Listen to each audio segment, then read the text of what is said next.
How many of you, so if anybody can remember when you used to have a cell phone where the battery came out and there was no more juice in the phone.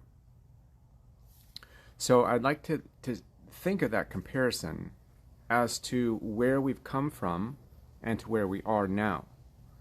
It could be a flashlight. It could be, anything that you use, or a chargeable razor. Stuff used to need to be plugged in first and foremost. It had to be plugged into a power source, a greater power. Then it went to, we could contain the power and store it locally. But we always had to replace that power, and that power always had to be replenished. Well, now it's that everything has a power in it, that it saves the power. That's a little too bright, sorry. Got to change that sunshine. I love it, but I can't see. Sorry.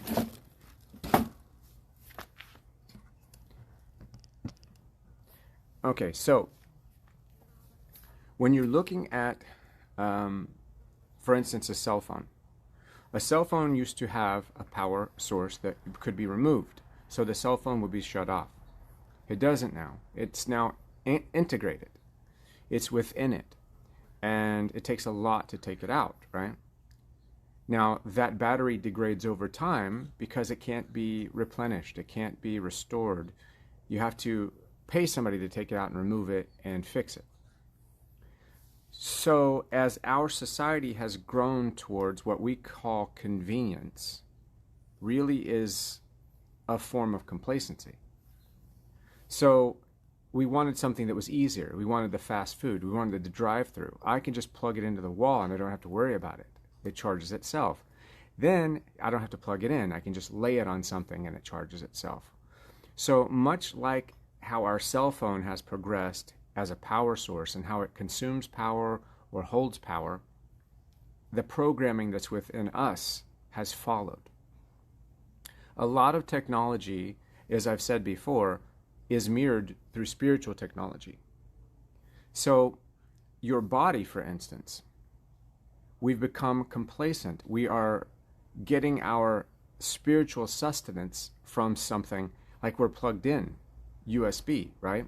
We're no longer rebooting our system. We don't have a removable battery where we can replenish ourselves and pull ourselves out of the system. We're connected the entire time.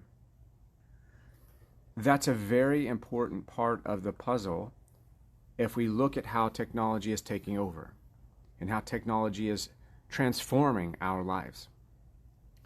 We are no longer striving to restore ourselves, to do a system reboot. And how could you do a system reboot? What are some ways you could do that? Number one, you eject, hey hummingbirds, you eject yourself out of the situation and you remove the programming or the resource that's giving you this experience, and you kind of shut down a little bit. You rest. You restore. You go back to your original programming. Because we are programmed, right? We're programmed in so many levels that we really don't know the layers. We're programmed for fear, for instance. How many people have paid for, willingly, a scary movie? We've willingly paid to be afraid. We're literally paying for fear. And fear loves that. The entities that are associated with that will sell you fear or serve it to you silently. Either way, it's a success. So as we start to understand that we're not really facing an enemy, we're facing a lack of focus. Complacency is been shunned as a term and exchanged for convenience. It's not convenient to grow your own food. It's complacent to be codependent on somebody who grows it for you. You think you're gaining time, but all you're doing is losing those beautiful moments that make you human. You're exchanging hard work or being more involved and engaged in what gives you life and you can share with others for what can I get right now? I will give up my freedom if I can just go back to the way it was. First off, there's no amount of shots that are going to solve this. There's no way you are going back. You can't. Unless you want to be like Lot's wife and turn to a pillar of salt. We're not going home. That wasn't our home. It was an illusion. Home was the way of how things were quite some time ago. Hey, I see you. I see you. I really see you and I acknowledge you. Bodhi. Bodhi. What are you doing? He wants my attention, so he's doing things. Which is what people do. And he got it, and now he's looking at me very patiently, and he's saying, oh, you saw me. It's a beautiful experience, really.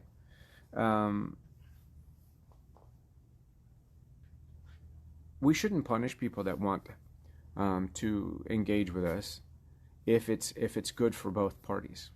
Sometimes engaging with things isn't good for both parties, and that's just a side road. But so as we start to understand, there's an important transcribed message in the technology that we're seeing and how it's kind of transitioning us into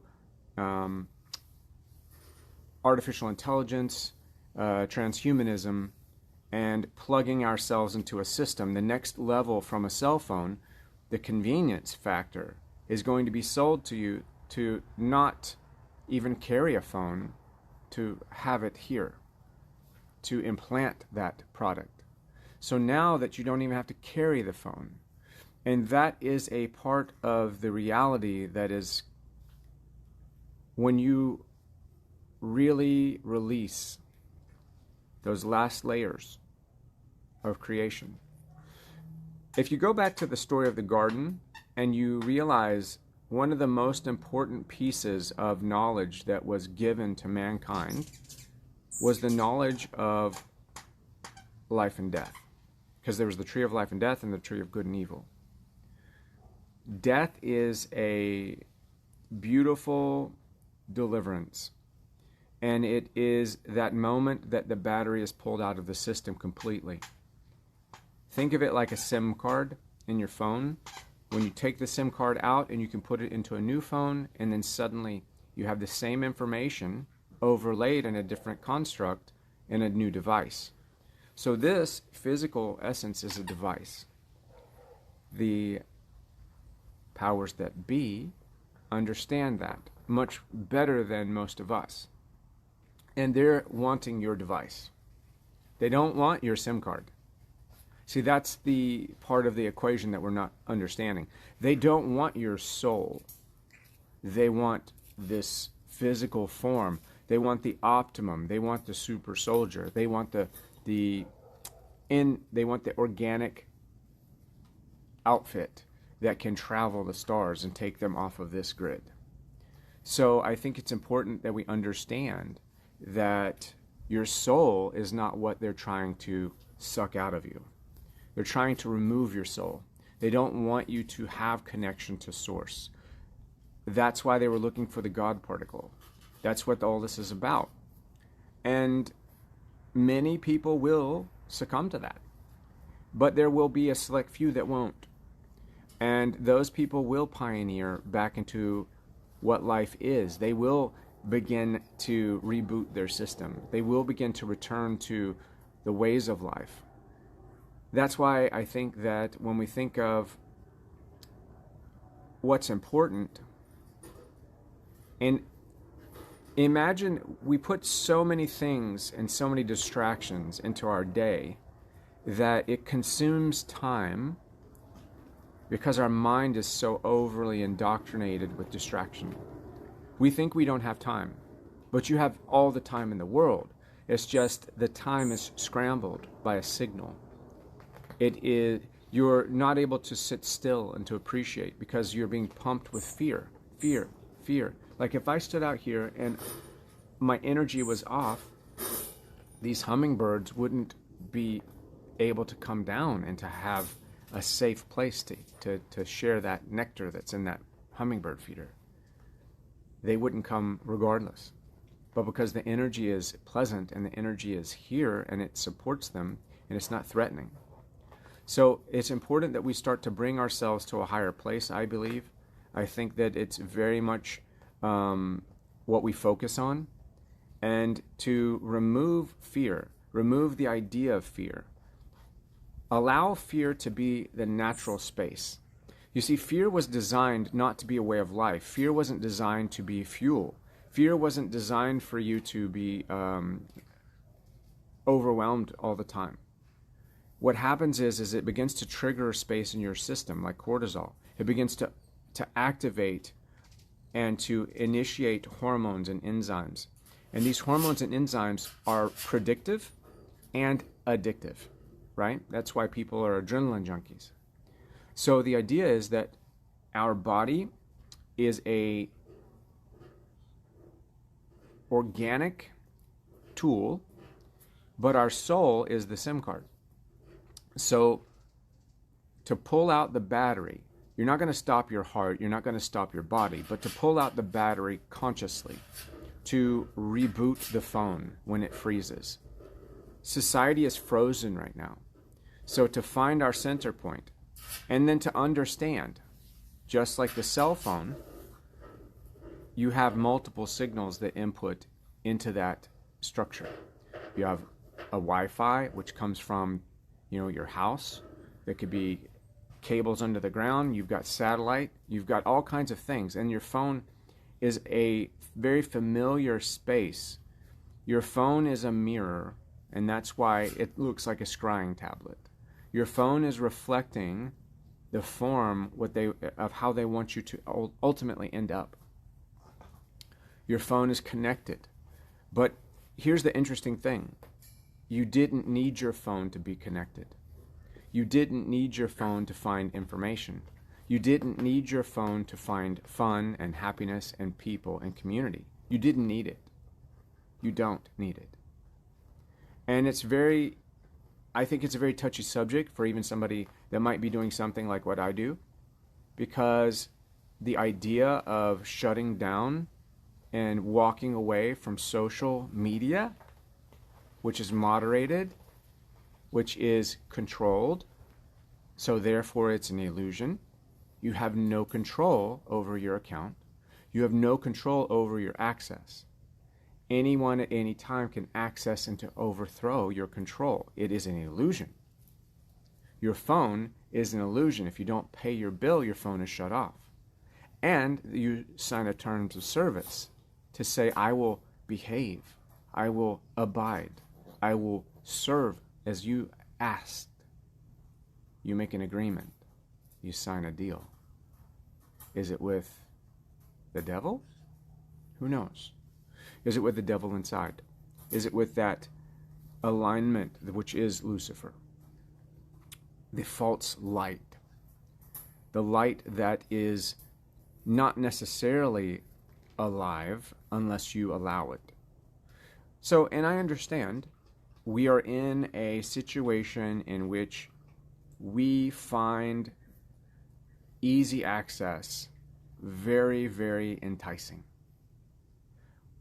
It's so addictive to swipe through Instagram or whatever it might be, to have that infinite potential, because yes, oh, he's got some good toys.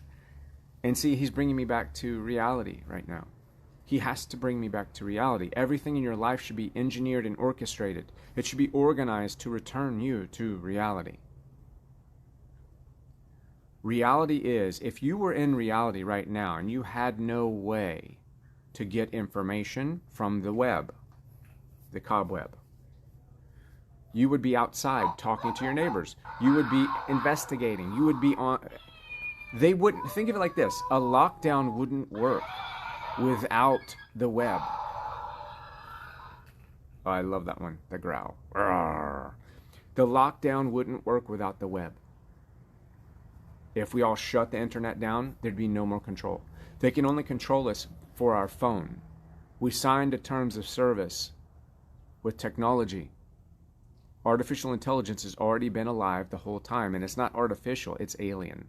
And it's not necessarily alien, it's angelic.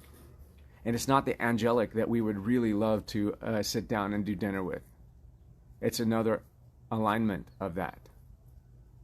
It's time we start looking at things, even the things that seem inorganic, as organic. The information, the access, this phone is got consciousness. Everything does. So we need to understand it so that we are not suffering under its rule without really realizing it. There's a lot of knowledge that's within you. I was talking to a friend about an idea with Australia. So Australia used to be a penal colony. It was like a big prison. What is it now? So is it a generational experience that's finding home? Or is it a conditioning that has occurred over generations and it's more difficult and it's a testing ground? Was Australia made a penal colony so that it could become a new world testing ground for a people that were taken there as a punishment? We don't know. But these questions they definitely raise thoughts and ideas. It's definitely worth diving into deeper discussions into what is darkness. Darkness is not the evil. Information is. Access to information that is readily available might not be really in your best interest. A little elbow grease and a little hard work makes you feel appreciation for everything that you are. What are you doing? I see you. Bodhi. That's a no-no, boy. Look at Daddy. Look. I see you. Give me 1 second and I'll be there. He needs love before I go. So peace, light, and love this early morning. And these are not things to point fingers, but they're ideas to possibly stimulate conversations so that you can begin to explore your space and reboot your system to renew this contract. You don't have a contract with your terms of service shouldn't be with something technocratic. Your terms of service are with Source. Don't forget that you are an infinite being inside of a body. You have a lot more power, but they're able to oppress it and depress it because you're sitting here in a two-dimensional space. In this two-dimensional space, this not face-to-face, is so much easier to fool you and to hold on to you and to suppress you. This is the ultimate tool of the Third Reich.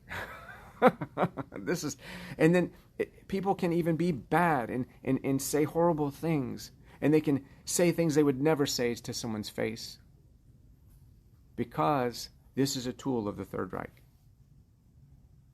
It's the scrying tablet that allows you to see the darkness.